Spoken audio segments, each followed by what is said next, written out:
Or you responded to the hospital this morning. What was it like? So when we arrived at the hospital, we could see the significant amount of damage.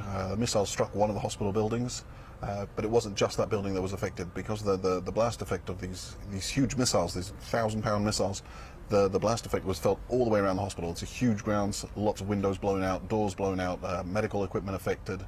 It was quite a difficult sight. Was the whole hospital having to be evacuated, or was just one part of it? We were evacuating anywhere that was directly affected. So it wasn't just one part of the hospital because the effect was so widespread. Magen David Adom was in place to evacuate up to 250 patients. In the first few hours, we'd already evacuated several dozen of those, and we were geared to evacuate whatever was necessary. Ori, this barrage for you, what were you doing?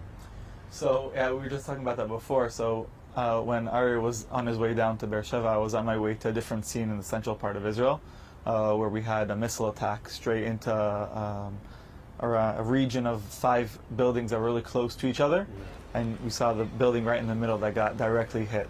And then, as Arya said, we can see the buildings surrounding dozens of meters and dozens of yards out are also impacted. You see no windows, rails coming off, and you have the whole big scene. It does seem like the barrage this morning was, I've only been here for, I don't know, 24, almost 48 hours. It was the biggest one I've heard since being here. Obviously, there have been bigger ones in the days before, but do you feel like people kind of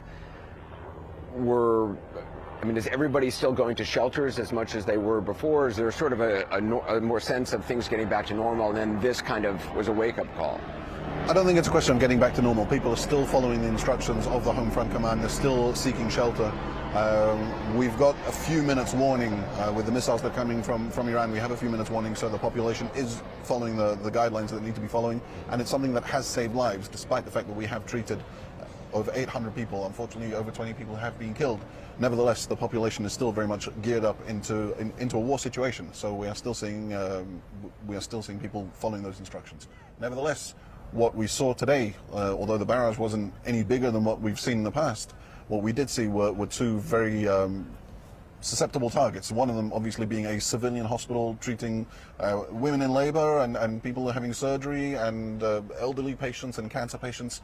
All of that in this one hospital. Because that was directly targeted, we saw a very, very significant impact. What kind of shifts are you guys working? I don't know if you can call it a shift. I think we're just working. You're just working, yeah. It's been pretty much full on since 3 a.m. Friday morning when the first alarm sounded.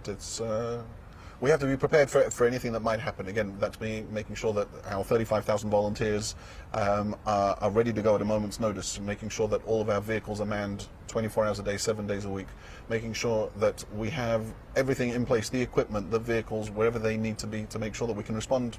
Ori and Arya, thank you for what you do. Really appreciate it. Thank you very much. Appreciate it.